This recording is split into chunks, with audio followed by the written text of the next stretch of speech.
যে আমেরিকা ইসরায়েলকে সাপোর্ট দিচ্ছে, দোষ দেওয়া যাবে। তবে এর আরেকটা ব্যাখ্যাও আছে। আরেকটা ব্যাখ্যা হচ্ছে আমেরিকা ইসরায়েলকে তার জুলম হিসেবে যতটা না তাকে সাপোর্ট দেয়, অথবা জুলম হিসেবে যদি সাপোর্ট দেয়, তো তার পাশাপাশি একটা বড় অংশ থাকে সফট কর্নার। সে সফট কর্নারটা কি? সেটা হচ্ছে ইসরায়েলের ইহুদিরা এমনভাবে গত 100 বছরে ইউরোপ এবং আমেরিকার ব্রেন ওয়াশ করেছে মিডিয়া দিয়ে, যে ওদের চাইতে দুনিয়াতে মাজলুম আর কেউ নাই। স্থিতি আজকে আপনাদের এই মহতে অনুষ্ঠানে আমার সংক্ষিপ্ত আলোচনার বিষয়বস্তু ফিলিস্তিন বা জেরুজালেম। আপনারা সকলেই অবগত আছেন যে আমরা বাংলাদেশের মতো একটি দেশে বসবাস করেও যত সুন্দরভাবে রমজান এবং যত সুন্দরভাবে ঈদ পালন করতে পারছি, আমাদের সবার এখান থেকে আলোচনা শেষ করে বাড়িতে ফিরে যাওয়ার পর মাথার উপর ছাদ থাকবে, বাড়িতে পানির ব্যবস্থা আছে, পেশাব পায়খানার ব্যবস্থা আছে, বাড়িতে খাবারের ব্যবস্থা আছে, বাড়িতে বিদ্যুৎ আছে, আধুনিক যুগের মোটামুটি যা সুযোগ সুবিধা আছে তার সকল সুযোগ সুবিধাই বলা যায় বাংলাদেশের প্রতিটি গ্রামেই আছে, আলহামদুলিল্লাহ। কিন্তু ঠিক একই সময় আমাদেরই একদল ভাই, যেহেতু আল্লাহ সুবহানাহু ওয়া তাআলা বলেছেন ইন্নামাল মুমিনুনা ইখওয়া, যে সকল মুমিন পরস্পর পরস্পরের ভাই, কাজাসাদিন ওয়াহিদ, এক দেহের মতো। মুমিনেরা এক দেহের মতো। আপনার দেহের যদি মাথা ব্যথা হয় তবুও সারা শরীর অসুস্থ, যদি হাত ভেঙে যায় তবুও সারা শরীর অসুস্থ, যদি ডায়রিয়া হয় তবুও সারা শরীর অসুস্থ, যদি হার্ট অ্যাটাক হয় তবুও সারা শরীর অসুস্থ, তথা আপনার শরীরের যে কোনো প্রান্তে যে রোগই হোক না কেন, যদি জ্বর হয় তবুও সারা শরীর অসুস্থ। তথা আমার হাত কেটে গেছে তাই কষ্ট শুধু হাতেই হবে আর পুরো শরীর খুব আরামে খুব মৌজ মস্তিতে থাকবে, এটা আসলে হয় না। তো রাসূলুল্লাহ সাল্লাল্লাহু আলাইহি ওয়াসাল্লাম বলছেন পৃথিবীর সকল মুমিনেরা কাজাসাদিন ওয়াহিদ, এক শরীরের মতো। পৃথিবীর যাকে দেখিনি চিনিনি কিন্তু সে মুসলিম, ঈমান আনয়ন করেছে, হাজার লক্ষ কিলোমিটার দূরে বসবাস করে, সে যদি কোনো কষ্টে পড়ে তাহলে আমিও সেই কষ্টটা অনুভব করব, এটা হচ্ছে ঈমানের পরিচয়। তো আজকে ফিলিস্তিনের মাটিতে, গাজার মাটিতে গত 1.5 বছরে পৃথিবীর ইতিহাসের যে ভয়ঙ্করতম গণহত্যা চালানো হয়েছে, যে ভয়ঙ্করতম ধ্বংসযজ্ঞ চালানো হয়েছে, তা একমাত্র ফেরাউনের ধ্বংসযজ্ঞের সাথে তুলনার যোগ্য। তো আজ থেকে 4000 বছর পূর্বে যে ফেরাউনের কথা আল্লাহ সুবহানাহু ওয়া তাআলা বলেছেন, ওয়াইজ নাজ্জায়নাকুম মিন আলি ফিরআউন ইয়াসুমুনাকুম সুআল আযাব ইযাববিহুনা আবনাআকুম ওয়া ইস্তাহইউনা নিসাআকুম। স্মরণ করো সেই দিনের কথা যেই দিন আমি তোমাদেরকে বাঁচিয়ে দিয়েছিলাম ফেরাউনের কবল থেকে। কোন ফেরাউনের কবল থেকে? ইযাববিহুনা আবনাআকুম, যে তোমাদের ছেলে সন্তানদের জবাই করত, ওয়া ইস্তাহইউনা নিসাআকুম, এবং তোমাদের মেয়ে সন্তানদের বাঁচিয়ে রাখতো। ছেলে সন্তানদের হত্যা করত, মেয়ে সন্তানদের বাঁচিয়ে রাখতো। এরকম বর্বর, জঘন্য, ভয়ঙ্কর, জালেম শাসক যে ফেরাউন ছিল আজ থেকে 4000-5000 বছর পূর্বে, আজকের পৃথিবীতেও একটা ফেরাউন, দেশের ফেরাউন প্রধানমন্ত্রী আছে, যে গত 1.5 বছরে সমগ্র গাজাকে মাটির সাথে মিশিয়ে দিয়েছে, এবং এখন গাজার মানুষের মাথা গুজার মতো একটা ছাদও গাজার ভূখণ্ডে বাকি নাই। আপনি শুধু কল্পনা করেন যে আজকের ঢাকা এখন যে অবস্থায় দেখছেন, কালকে ঢাকায় গিয়ে দেখছেন যে সব মাটির সাথে মিশানো, ধুধু মরুভূমি, কিছুই নাই। ঠিক একই অবস্থা, যে ঢাকার এই যে শান শওকত, জৌলস, বিল্ডিং, উঠা বসা, সকল সুযোগ সুবিধা সব বোমা নিক্ষেপ করে মাটির সাথে মিশিয়ে দিয়ে ধুধু মরুভূমি বানিয়ে দেওয়া হয়েছে। না পেশাব পায়খানার ব্যবস্থা আছে, না পানির ব্যবস্থা আছে, না বিদ্যুতের ব্যবস্থা আছে, না খাবারের ব্যবস্থা আছে, না মাথা গুজার ঠাঁই আছে। এই যে মানবেতর জীবনযাপন, এই মানবেতর জীবনযাপনের কয়েকটি দিক আছে। প্রথম দিক হচ্ছে এই ভয়াবহ ধ্বংসযজ্ঞের জন্য যতটুকু দায়ী ইসরায়েল, ঠিক ততটুকু দায়ী মুসলিম বিশ্বের মুসলমান দেশের শাসকেরা। এবং আমি আশঙ্কা করি যে এই গাজার মানুষের চোখের পানি, তাদের দুঃখ এবং কষ্ট অভিশাপ হয়ে যেদিন পৃথিবীতে ফিরে আসবে। কেননা আল্লাহ সুবহানাহু ওয়া তাআলার পৃথিবী পরিচালনার মূলনীতিতে হুটহাট কোনো কিছু হয় না। কোরআনে যতগুলো ইতিহাস আল্লাহ তুলে ধরেছে, একটাতেও হুটহাট কিছু হয়নি। নূহ আলাইহিস সালাতু ওয়াস সালামের কওমকে বন্যা দিয়ে ধ্বংস করেছেন ৯০০ বছরের মাথায়। তো প্রথম যেদিন নূহ আলাইহিস সালামকে অস্বীকার করেছিল, ওই দিনই তো আল্লাহ চাইলে ধ্বংস করে দিতে পারতেন। কিন্তু নূহ আলাইহিস সালাম দাওয়াত দিতে থাকলো ৯৫০ বছর, আল্লাহ ধ্বংস করলেন ৯৫০ বছর পর। তথা ধ্বংস করার পট, ক্ষেত্র, প্রেক্ষাপট আল্লাহ প্রস্তুত করেন। কোনো কিছু আল্লাহ হুটহাট করেন না। বাংলাদেশে এমন একটা দিন ছিল যখন মানুষ কোনোদিন কল্পনাও করেনি যে গত ১৬ বছর যারা শাসন করেছে তারা এক সময় দেশ থেকে পালিয়ে যাবে, কল্পনাও করেনি। কিন্তু মানুষ হয়তো যারা সরাসরি অত্যাচারের শিকার হয়েছে তারা হয়তো মনে করতো যে এইটা হয়তো আর কোনোদিন শেষ হবে না। কিন্তু আল্লাহ সুবহানাহু ওয়া তাআলার পরিকল্পনা ছিল ভিন্ন। আল্লাহ সুবহানাহু ওয়া তাআলা সাথে সাথে কোনো কিছু করেন না।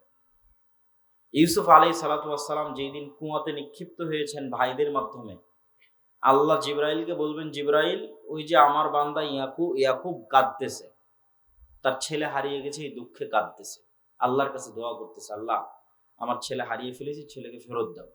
তো জিবরাইল ওই যে কুয়ার মধ্যে ইউসুফ পড়ে আছে, ওকে উঠিয়ে নিয়ে গিয়ে তার বাপের কাছে পৌঁছে দাও। কত সহজ! ১ সেকেন্ড ১ মিনিটে কাজ হয়ে যাবে, নবীর দোয়া কবুল হয়ে যাবে। অথচ আল্লাহ সুবহানাহু ওয়া তাআলা ইউসুফ আলাইহিস সালাতু ওয়াস সালামকে তার বাপের কাছে ফিরিয়ে দিচ্ছেন কত লম্বা ঘটনার পর, অন্তত ৩০, ৩৫, ৪০ বছর পর। কোথায় মানুষের বাড়িতে, রাজার বাড়িতে চাকর কৃতদাস হিসেবে কাজ করলেন, মিথ্যা অপবাদ মাথায় নিয়ে জেলে গেলেন, ৭ বছর জেলে থাকলেন। জেলের মধ্যে তো, জেল থেকেও তো আল্লাহ এমনি বের করতে পারেন। ফেরেশতাকে গিয়ে বলবেন, ওই যে জেলের মধ্যে ইউসুফ বন্দী আছে, উঠিয়ে দেওয়ালটা পার করে দাও। কত সহজ! তো জেল থেকে ইউসুফ আলাইহিস সালাতু ওয়াস সালামকে বের করার জন্য আল্লাহ সুবহানাহু ওয়া তাআলাকে সিস্টেম তৈরি করতে হয়েছে। এজন্য তিনি লাতিফ। কি সিস্টেম তৈরি করলেন? বাদশা স্বপ্ন দেখলো, সেই স্বপ্নের কেউ ব্যাখ্যা দিতে পারে না। তো আগের যারা জেলের সঙ্গী ছিল তারা বাদশাকে বলল যে জেলে একজন ব্যক্তি আছে যে ব্যাখ্যা দিতে পারে, ডাকো। ব্যাখ্যা দেওয়া হলো, ব্যাখ্যা মনোপুত হলো এবং তিনি নিজে থেকে বললেন যে আমাকে এই দায়িত্ব দিলে এই দায়িত্ব আমি সঠিকভাবে পালন করতে পারবো, তবে শর্ত হচ্ছে যারা আমার উপর মিথ্যা অপবাদ দিয়েছিল এদেরকে মিথ্যা অপবাদ তুলে নিতে হবে। মিথ্যা অপবাদ তুলে না নিলে আমি জেল থেকে বের হব না এবং কোনো দায়িত্ব পালন করব না। তারপরে তার ভাইদের সাথে তার সাক্ষাৎ হচ্ছে, যখন ভাইয়েরা ওই দুর্ভিক্ষের সময় খাবার নেওয়ার জন্য সেখানে যাচ্ছে। তাহলে প্রত্যেকটা জিনিস এমন ভাবে ঘটতেছে যে কেউ বুঝতে পারবে না যে এই এতগুলো জিনিস ঘটানো হচ্ছে, সব শেষে ইউসুফ আলাইহিস সালামকে তার বাপের কাছে ফিরিয়ে দেওয়া হবে। তার পট পরিবর্তন হচ্ছে, প্রেক্ষাপট তৈরি হচ্ছে। তো যেই দিন ইয়াকুব আলাইহিস সালাতু ওয়াস সালাম তার 11 সন্তানকে সহ মিশরে যাচ্ছেন, সেই দিন মিশরে গিয়ে 11 ভাই ইউসুফ আলাইহিস সালাতু ওয়াস সালামকে সিজদা করতেছে। তখন ইউসুফ আলাইহিস সালাতু ওয়াস সালাম তার বাপ ইয়াকুব আলাইহিস সালামকে বলছে, আব্বা, আমি আপনাকে ছোটতে বলেছিলাম ইন্নী রাআইতু আহাদা আশারা কাওকাবা, আমি দেখছি যে 11টা তারকা আমাকে সিজদা করতেছে। ওই যে ছোটবেলায় স্বপ্ন দেখেছিলাম 11টা তারকা আমাকে সিজদা করতেছে, সেই 11টা তারকা আমার 11 ভাই। আজ 40 বছর পর আমার 11 ভাই আমাকে সিজদা করতেছে। একটা স্বপ্ন বাস্তবায়ন হতে সময় লাগলো 40 বছর। তারপরের কোরআনের আয়াত ওই অংশেই, ইন্না রব্বি লাতিফ, আমার প্রতিপালক অনেক সূক্ষ্ম, খুব সূক্ষ্মভাবে আল্লাহ সুবহানাহু ওয়া তাআলা কাজ করেন। তো যেটা বলছিলাম যে গাজার শিশুদের কান্না যদি অভিশাপ হিসেবে পৃথিবীতে ফিরে আসে, এবং আসবেই, আজ হোক কাল হোক, আল্লাহ সুবহানাহু ওয়া তাআলা সেই প্রেক্ষাপট কিভাবে তৈরি করবেন আল্লাহ ভালো জানেন। তো সেই দিন শুধু ওই অভিশাপে ইসরাইল ধ্বংস হবে না, বরং এই গাজার শিশুদেরকে চোখের সামনে মৃত্যুবরণ করতে দেখেও যে মুসলিম শাসকরা পদক্ষেপ নেয়নি, তাদের রাজত্ব ধ্বংস হয়ে যাবে। সম্মানিত উপস্থিতি, মুসলমানদের প্রতি আমাদের যে হক, দায়িত্বের জায়গা, এই দায়িত্ব যদি আমরা পালন না করি তাহলে সেটার জবাবদিহিতা আমাদের করতে হবে। এটা হলো 1 নাম্বার শিক্ষা, যে আমাদেরকে আমাদের দায়িত্বের জায়গা থেকে সাধ্য অনুযায়ী সর্বোচ্চ পর্যায়ে তাদের জন্য চেষ্টা করা, তাদের পাশে দাঁড়ানো, তাদেরকে বাঁচানোর চেষ্টা করা, এটা আমাদের দায়িত্ব। আপনি যত বেশি আপনার অপর মুসলিম ভাইকে বাঁচাতে সক্ষম হবেন, তত বেশি নিজে বাঁচবেন। আপনাকে আরো সিম্পল, সহজ করে বলি, ইসরায়েল তো বহু দূর হয়ে গেল, আমাদের পাশের দেশ ভারত। ভারতে গত কিছুদিন পূর্বে একটা আইন বাস্তবায়ন করেছে, অক্ফ অ্যামেন্ডমেন্ট বিল, অক্ফ সংশোধনী বিল। তো আমরা মসজিদ মাদ্রাসার নামে জমি ওয়াকফ করি, তো এই ওয়াকফ আইন বহুদিন থেকে চলে আসতেছে। তো ভারতে মুসলমানদের ওয়াকফ সম্পত্তি অনেক, কয়েক লক্ষ বিঘা সম্পত্তির মালিক মুসলমানেরা ওয়াকফ হিসেবে। তো এইগুলোর উপর মসজিদ প্রতিষ্ঠিত, মাদ্রাসা প্রতিষ্ঠিত। তো মুসলমানদের এই সম্পত্তিগুলো কিভাবে দখল করে নেওয়া যায়, ঠিক যেভাবে ব্রিটিশরা চিরস্থায়ী বন্দোবস্ত বা বাজেয়াপ্ত, যে লাখেরাজ সম্পত্তি বাজেয়াপ্তকরণ যে আইন বাস্তবায়ন করেছিল ব্রিটিশরা এদেশে আসার পর, লাখেরাজ মানে যে সম্পত্তির খাজনা লাগতো না, কর লাগতো না। লা খারাজা, এটা আরবি শব্দ, খারাজ মানে কর, ট্যাক্স, সেটাকে বাংলা হয়ে গেছে লাখেরাজ। লাখেরাজ সম্পত্তি বাজেয়াপ্তকরণ। তো ওয়াকফকৃত সম্পত্তির কোনো ট্যাক্স, কর দিতে হতো না মুঘল শাসন আমলে। তো সেগুলো সব মসজিদ মাদ্রাসার নামে ওয়াকফ ছিল। পুরো ভারত, পাকিস্তান, বাংলাদেশের 1/5 সম্পত্তি মসজিদ মাদ্রাসার নামে ওয়াকফ ছিল মুঘল শাসন আমলে। এখন কিন্তু আর ওগুলো একটাও পাবেন না। এখন যত মাদ্রাসায় দেখেন সব 100, 150, 200, মসজিদ দেখেন 100, 150, 200। দুই একটা খুব পুরাতন মসজিদ 500 বছরের পাওয়া যেতে পারে, কেননা সব সম্পত্তি ব্রিটিশরা বাজেয়াপ্ত করে সরকারি কোষাগারে দিয়ে দিয়েছিল এবং জমিদারদের মধ্যে বন্টন করে দিয়েছিল। ফলত সব মসজিদ মাদ্রাসা একদিনে সম্পত্তিবিহীন হয়ে গেছিল। ঠিক একইভাবে আজকের ভারত সরকার মুসলমানদের এই গত 150-200 বছরে যে সম্পত্তিগুলো তারা ওয়াকফ করেছে, মুঘল শাসন আমলে যেগুলো করেছিল সেগুলো তো ব্রিটিশরা খেয়ে নিয়েছে। ব্রিটিশদের পর থেকে মুসলমানেরা যে গত 150-200 বছরে যা ওয়াকফ করেছে, সেটা ধ্বংস করার এবং সেটা খাওয়ার জন্য সকল বন্দোবস্ত সম্পূর্ণ, এবং মুসলমানদেরকে তাদের ধর্মীয় প্রতিষ্ঠানে সম্পূর্ণরূপে পঙ্গু করে দেওয়ার সকল রাস্তা তৈরি করা শেষ। এবং বিদ্বেষ কোন পর্যায়ে গেলে বাদশাহ আলমগীরের মতো একজন মহৎ বাদশার কবর পর্যন্ত খুঁড়ে তার লাশকে পর্যন্ত, মানে লাশের উপর পর্যন্ত রাগ মেটানোর যে খাহেশ, যে আগ্রহ, এই বিদ্বেষ কোথায় গেলে আগ্রহ হতে পারে। সম্মানিত উপস্থিতি, এখান থেকে কি বলতে চাচ্ছিলাম, এই ভারতের মুসলমানদের যদি আপনি বাঁচাতে না পারেন, তো একদিন আপনিও বাঁচবেন না। রোহিঙ্গার মুসলমানদের যদি আপনি বাঁচাতে না পারেন, দেখবেন আপনিও বাঁচবেন না। আজকে আরব বিশ্ব যদি গাজার মুসলমানদের বাঁচাতে না পারে, দেখবেন তারাও বাঁচবে না। এটা পৃথিবীর নিয়ম। আপনি যদি নিজে বাঁচতে চান, তাহলে আগে আপনার প্রতিবেশীকে বাঁচাতে হবে। আপনার পাশে যে বাড়িতে আগুন লেগেছে সেই বাড়ির আগুন নিভাতে হবে, না হলে সে আগুন আস্তে আস্তে আস্তে আস্তে আপনার বাড়িতে চলে আসবে। তাহলে আপনি যদি স্বাধীন থাকতে চান, তাহলে আপনার পার্শ্ববর্তী দেশ রোহিঙ্গা মুসলমানদের স্বাধীনতা নিশ্চিত করতে হবে, ভারতের মুসলমানদের স্বাধীনতা নিশ্চিত করতে হবে, আরব বিশ্বের মুসলমানদের, গাজার মুসলমানদের স্বাধীনতা নিশ্চিত করতে হবে। তাহলে তারাও স্বাধীন থাকবে। না হলে যেই বিস্ফোরা, ইসরায়েলের যে বিস্ফোরা, আজকে মনে করছেন গাজাকে মাটির সাথে মিশিয়ে দিয়েছে, কালকে জর্ডানকে মাটির সাথে মিশিয়ে দিবে না, লেবাননকে মাটির সাথে মিশিয়ে দিবে না, সিরিয়াকে মাটির সাথে মিশিয়ে দিবে না, এর কোনো গ্যারেন্টি নেই। এই জন্য মুসলমানদের সতর্ক হওয়া অতি জরুরি। এখান থেকে আমাদের পরের প্রশ্ন, পরের শিক্ষার বিষয় হচ্ছে, কেন মুসলমানদের আজ এই অবস্থা?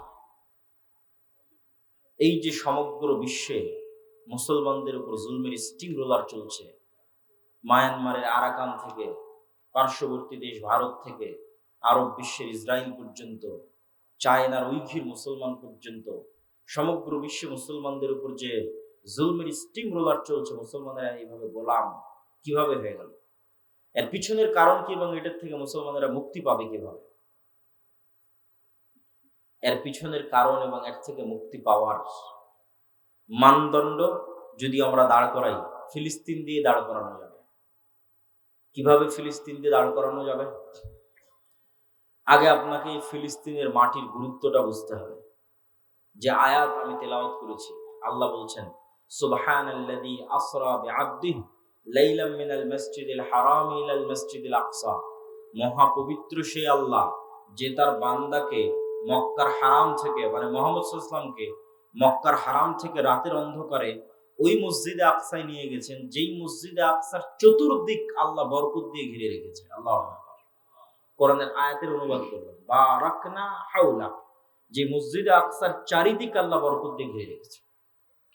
আর এক আয়াতে আল্লাহ সুবহানাহু ওয়া তাআলা বলছেন, ওয়ানাজ্জাইনাহু ওয়া লূতান ইলাল আরদিল্লাতী বারাকনা ফীহা লিল আলামিন, আমি আল্লাহ ইব্রাহিমকে আশ্রয় দিয়েছি ওই মাটিতে, আমি আল্লাহ লূতকে আশ্রয় দিয়েছি ওই মাটিতে, যেই মাটিতে আমি বরকত রেখেছি সমগ্র পৃথিবীর মানুষের জন্য।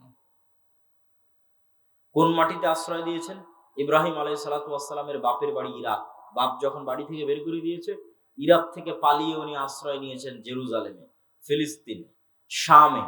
তখন এই দেশের নাম ফিলিস্তিন ছিল না, শাম ছিল। ফিলিস্তিন, লেবানন, জর্ডান, ইসরায়েল, সিরিয়া, এগুলো সব হচ্ছে শাম।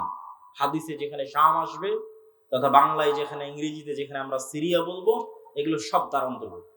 ফিলিস্তিন শামের অন্তর্ভুক্ত, লেবানন শামের অন্তর্ভুক্ত, ইসরায়েল শামের অন্তর্ভুক্ত, জর্ডান শামের অন্তর্ভুক্ত, সিরিয়া নিজেও শামের অন্তর্ভুক্ত। তো ইব্রাহিম আলাইহিস সালাতু ওয়াস সালাম ইরাক থেকে শামে হিজরত করলেন, আর লূত আলাইহিস সালাতু ওয়াস সালামের কওমকে আল্লাহ উল্টিয়ে দিলেন, ধ্বংস করলেন। তখন লূত আলাইহিস সালাম ঈমানদারদের নিয়ে শামে আশ্রয় নিলেন, তথা জেরুজালেম, মসজিদে আকসা এবং তার পার্শ্ববর্তী অঞ্চলে আশ্রয় নিলেন। তো এই দুই নবী যেই মাটিতে আশ্রয় নিয়েছে, সেই মাটিকে আল্লাহ বলছেন যে আমি এই মাটিতে সমগ্র পৃথিবীবাসীর জন্য বরকত রেখেছি। আল্লাহু আকবার। লিল আলামিন, সমগ্র পৃথিবীবাসীর জন্য। সম্মানিত উপস্থিতি, এই মসজিদে আকসা মুসলমানদের যে ইতিহাস এবং ঐতিহ্য আছে, সেই ইতিহাস এবং ঐতিহ্যের সাথে কিভাবে সম্পৃক্ত। ইব্রাহিম আলাইহিস সালাতু ওয়াস সালামের বংশের দুইটা ধারা, একটা ধারার নাম বনু ইসরাইল, একটা ধারার নাম বনু ইসমাইল। একটা স্ত্রী সারার বংশধর আর একটা স্ত্রী হাজরার বংশধর আলাইহিমা সালাতু ওয়াস সালাম। বনু ইসমাইল হচ্ছে উম্মতে মুহাম্মাদি, বনু ইসরাইল হচ্ছে ইসহাক আলাইহিস সালাতু ওয়াস সালাম এবং তার বংশধর, ইয়াকুব আলাইহিস সালাতু ওয়াস সালাম এবং তার বংশধর, ইসমাইলের ভাই ইসহাক এবং তার বংশধর, তারা হচ্ছে বনু ইসরাইল। তো বনু ইসরাইলের সকল নবী, দুই একজন বাদে সকল নবী এই জেরুজালেম, এই মসজিদে আকসায় প্রেরিত হয়েছে। এটা নবীদের শহর, এটা নবীদের স্থান। তার মধ্যে দুই একটা নবীর নাম আপনারা খুব ভালোভাবে জানেন, যেমন দাউদ এবং সুলাইমান। দাউদ এবং সুলাইমান সমগ্র পৃথিবীতে যে শাসন ব্যবস্থা প্রতিষ্ঠা করেছিল, যেই রাজত্ব আল্লাহ অতীতে কাউকে দেয়নি, ভবিষ্যতেও কাউকে দিবে না, সেই বিশাল রাজত্বের রাজধানী ছিল জেরুজালেম, মসজিদে আকসা।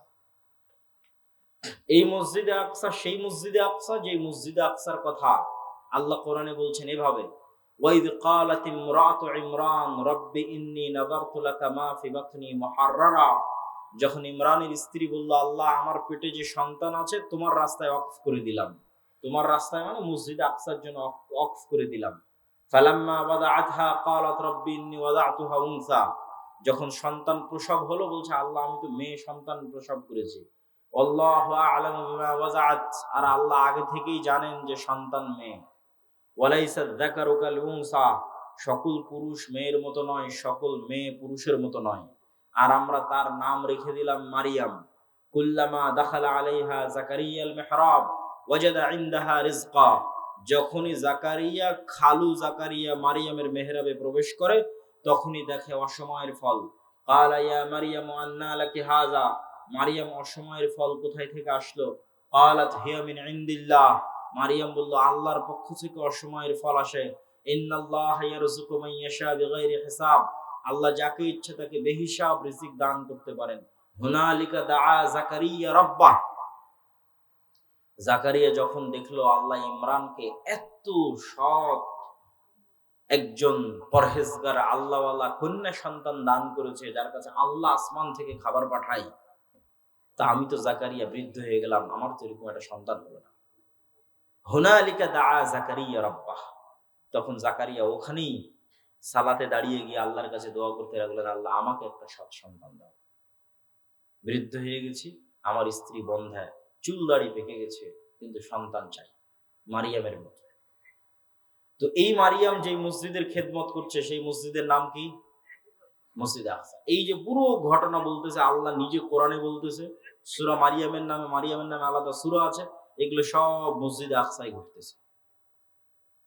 তারপরে মারিয়াম আলাইহিস সালাতু ওয়াস সালামের পেটেও যখন সন্তান আসলো, তিনি যখন নির্জন এলাকায় চলে গেলেন এবং সন্তান কোলে করে নিয়ে যখন গ্রামে ফিরে আসলেন সন্তান প্রসবের পর, তখন গ্রামের মানুষ বলতে লাগলো, মা কানা আবুকা ইমরাআ সাউইন ওয়া মা কানাত উম্মুকা বাগিয়া, তোমার বাপ তো খারাপ মানুষ ছিল না, তোমার মা তো ব্যভিচারী ছিল না, তাহলে তুমি এই সন্তান কোথায় থেকে নিয়ে এসেছো? ফা আশারাত ইলাইহি, মারিয়াম কোলের দিকে ইশারা করে বলল, আল্লাহ বলে দিয়েছে তুমি মুখ খুলবা না, বরং হাত দিয়ে বাচ্চার দিকে ইশারা করবা। তো কোলের বাচ্চার দিকে মারিয়াম আলাইহিস সালাতু ওয়াস সালাম ইশারা করলেন। তখন তারা বলছে, কাইফা নাতাকাল্লামু মান কানা ফিল মাহদি সাবিয়্যা, এই বাচ্চার সাথে কিভাবে কথা বলবো যে এখন মায়ের কোলে দুধ পান করে? তখন ঈসা আলাইহিস সালাতু ওয়াস সালাম মায়ের কোল থেকে বলে উঠছেন, ইন্নী আব্দুল্লাহ আতানিয়াল কিতাবা ওয়া জাআলানি নাবিয়্যা, আমি আল্লাহর বান্দা, আল্লাহ আমাকে কিতাব দিয়েছে, আল্লাহ আমাকে নবী করে পাঠিয়েছে, ওয়া আওসানি বিস সালাতি ওয়াজ যাকাতি মা দুমতু হাইয়্যা, আর আল্লাহ আমাকে আদেশ দিয়েছে যতদিন পৃথিবীতে বেঁচে থাকবো ততদিন যেন সালাত আর যাকাত আদায় করি। আল্লাহু আকবার। ছোট্ট বাচ্চা মায়ের কোলে কথা বলতেছে, কিন্তু প্রথম কথার মধ্যেই আছে যে আল্লাহ আমাকে আদেশ দিয়েছে মরা পর্যন্ত কোন দুটো জিনিস আদায় করতে? সালাত এবং যাকাত। কিন্তু মুহাম্মদ সাল্লাল্লাহু আলাইহি ওয়াসাল্লামের কথা বলছে, ঈসা আলাইহিস সালামের কথা বলছে। যখন তিনি মায়ের কোলে যেদিন প্রথম কথা বলেন, সেই দিনই তিনি বলছেন আল্লাহ আমাকে আদেশ দিয়েছে সালাত আর যাকাত আদায় করতে। তাহলে সালাত যাকাত মুহাম্মদ সাল্লাল্লাহু আলাইহি ওয়াসাল্লামের নিয়ে আসা বিধান নয়, আগের থেকে সব নবীর উপর সালাত যাকাত ফরজ ছিল, সব নবীর উপর। তো এই ঘটনা কেন বললাম? তাহলে ঈসা আলাইহিস সালামের জন্মস্থান কোথায় হলো?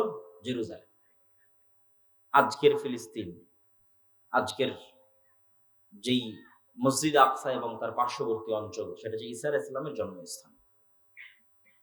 এটা কেন বললাম ঈসা আলাইহিস সালামের জন্মস্থান এবং দাউদ সুলাইমানের রাজত্বের কেন্দ্র? ঈসা আলাইহিস সালামের জন্মস্থান বলার পিছনে কারণ হচ্ছে আজকের বিশ্বের যেই ধর্মের অনুসারী সবচেয়ে বেশি, নাম কাওয়াস্তে কাগজে কলমে, বাস্তবে নয়, প্র্যাকটিক্যাল নয়। প্র্যাকটিক্যাল একটা খ্রিস্টান খুঁজে পাওয়া কঠিন। কেন খুঁজে পাওয়া কঠিন? ঈসা আলাইহিস সালাম নিজে বলতেছে প্রথম বাক্য, ইন্নী আব্দুল্লাহ, আমি আল্লাহর বান্দা, আর খ্রিস্টানরা বলতেছে আল্লাহর ছেলে। নাউযুবিল্লাহ। উনি মুখ দিয়ে প্রথম যে বাক্য উচ্চারণ করছেন, কোরআন বলছে ওনার মুখ দিয়ে উচ্চারিত প্রথম বাক্য হচ্ছে ইন্নী আব্দুল্লাহ, আমি আল্লাহর বান্দা, আর খ্রিস্টানরা বলতেছে তিনি নাকি আল্লাহর ছেলে। তাহলে তো এরা প্র্যাকটিক্যাল খ্রিস্টান হলো না? কাগজে কলমে নাম কাওয়াস্তে বর্তমান পৃথিবীতে খ্রিস্টান ধর্মের অনুসারী সবচেয়ে বেশি, মুসলমানদের চেয়ে বেশি। তাহলে এই যে পুরো খ্রিস্টান বিশ্বের যিনি নবী, তথা ইউরোপ এবং আমেরিকার মানুষেরা যাকে নবী হিসেবে মানে, তার জন্মস্থান হচ্ছে ফিলিস্তিন, জেরুজালেম। এই জন্য এখানে আরো একটা মজার জিনিস আছে। ইউরোপ আর আমেরিকার গর্ব হচ্ছে গায়ের রং, চামড়া সাদা, এবং এটাকে ভিত্তি করে তাদের দেশে রেসিজম চলে। আগে প্রচুর চলতো, এখন বাহ্যিকভাবে কমে গেছে, অন্তরে আছে। এটার কারণে আজ থেকে 70-80 বছর আগে কালো নিগ্রো আফ্রিকানদেরকে তারা গোলাম হিসেবে খাটাতো। কেন? এদেরকে তারা মানুষই মনে করতো না, just only for colour, skin colour, গায়ের চামড়ার রঙের কারণে। এবং এশিয়ানদেরকে, সেমেটিকদেরকে, যারা মেটে শ্যামা অথবা শ্যামা সাদা, মেটে সাদা, তাদেরকেও তারা নিম্ন হিসেবে তুলনা করে। কিন্তু ইউরোপিয়ান আর আমেরিকানরা এটাও ভুলে গেল যে তারা যাকে নবী হিসেবে মানতেছে তার গায়ের রং তাদের মতো নয়। ঈসা আলাইহিস সালামের জন্ম কোথায় হচ্ছে? ঈসা আলাইহিস সালামের জন্ম হচ্ছে জেরুজালেমে। ঈসা আলাইহিস সালাম সন্তান কার? ইব্রাহিমের। তাহলে ঈসা আলাইহিস সালাম এশিয়ান, সেমেটিক, অ্যারাবিয়ান।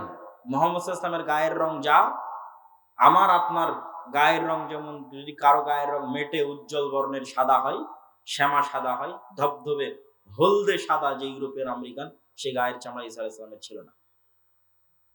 তাহলে তাদের যে গায়ের চামড়াকে ভিত্তি করে যে অহংকার, সেটার কোনো ভিত্তি থাকে না। এবং এখানে আরো একটা জিনিস শিখার আছে। আজকের ইসরায়েলে সবাই মাইগ্রেট করে এসেছে আমেরিকা এবং ইউরোপ থেকে, সবার গায়ের চামড়া ধবধবে সাদা। তো সে কেমনে ইব্রাহিম আলাইহিস সালাতু ওয়াস সালামের সন্তান হয়? ইব্রাহিম আলাইহিস সালাতু ওয়াস সালামের সন্তান হলে তো গায়ের চামড়া সেই রঙের, সেই কালারের ঠিক থাকতে হবে। কেননা তাদের যে অহংকার, সেই অহংকারের ভিত্তিটা কি? তাদের অহংকারের ভিত্তি আল্লাহ সুবহানাহু ওয়া তাআলা নিজে কোরআনে মাজিদে বলছেন যে আশাদ্দুন নাসে আদাওয়া, মুমিন এবং মুসলমানদের সাথে সবচেয়ে বেশি শত্রুতা করবে পৃথিবীতে দুইটা জাতি।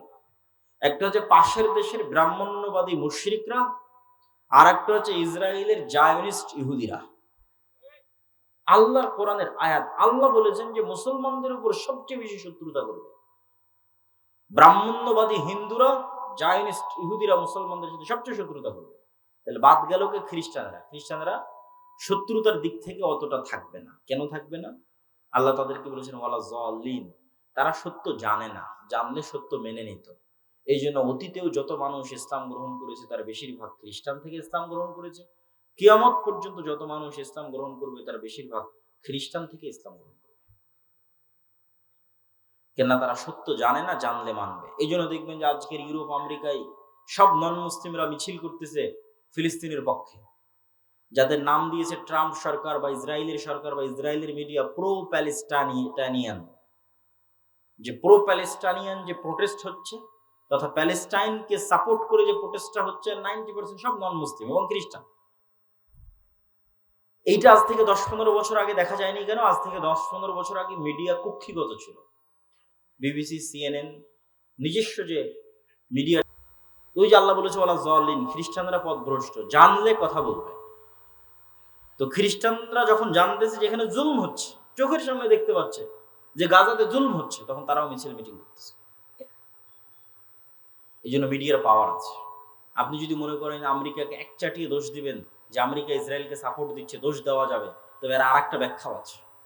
আরেকটা ব্যাখ্যা হচ্ছে আমেরিকা ইসরায়েলকে তার জুলম হিসেবে যতটা না তাকে সাপোর্ট দেয়, অথবা জুলম হিসেবে যদি সাপোর্ট দেয়, তো তার পাশাপাশি একটা বড় অংশ থাকে সফট কর্নার। সে সফট কর্নারটা কি?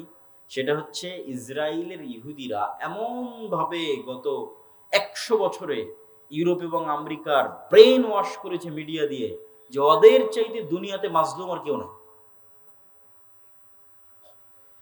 একটা পয়েন্ট অফ ভিউ যেটা আমরা দেখতেছি সেটা কি? আমেরিকা ইসরায়েলকে সাপোর্ট দিচ্ছে তার জুলুমে। এর মধ্যে আরেকটা জিনিস আছে যেটা আমরা জানি না, সেটা হচ্ছে গত 100 বছরে ইহুদিরা এমনভাবে খ্রিস্টানদের ব্রেন ওয়াশ করেছে আমেরিকা এবং ইউরোপে, যে আমাদের চাইতে এই পৃথিবীতে মাজলুম কেউ নাই। এটা তৈরি করতে সহযোগিতা করেছে কোনটা? ওই যে হিটলার 60 লক্ষ ইহুদিকে গ্যাস চেম্বারে ঢুকিয়ে হত্যা করেছিল। 60 লক্ষ ইহুদিকে গ্যাস চেম্বারে ঢুকিয়ে হত্যা করার পর ওটাকে বলা হলোকাস্ট। এই এক হলোকাস্টকে বিক্রি করে দেখো আমাদের উপর কি জুলুম হয়েছে। 60 লক্ষ ইহুদিকে গ্যাস চেম্বারে ঢুকিয়ে হত্যা করা হয়েছে। পৃথিবীতে কোথাও আমাদের দাঁড়ানোর জায়গা নেই। যেখানেই যাই সেখানে মানুষ আমাদের সাথে খারাপ ব্যবহার করে, আমাদেরকে মারে ধরে। অতএব আমাদের জন্য একটা দেশ দাও, একটা জায়গা করে দাও যেখানে গিয়ে আমরা থাকবো। তাহলে তার জুলমের সাপোর্ট হিসেবে যতটা, তার কিন্তু আর একটা বড় অংশ আছে এটা দেখানো যে আমরা মাজলুম। ঠিক এই কাজটাই কিন্তু এখন মুসলমানেরা একটি হলো সাকসেস হচ্ছে, যে গাজার মানুষেরা মাজলুম, এখানে ইসরায়েল হচ্ছে জালেম এবং গাজার মানুষেরা মাজলুম। এটাই ওপেন সোশ্যাল মিডিয়ার এই সোর্সিং থাকার কারণে ইউরোপ এবং আমেরিকার যারা সাধারণ মানুষ, তাদের পক্ষে এই বিষয়টা বোঝা এবং গ্রহণ করা সহজ হচ্ছে এবং তারা এটার পক্ষে অবস্থানও প্রকাশ করতেছে।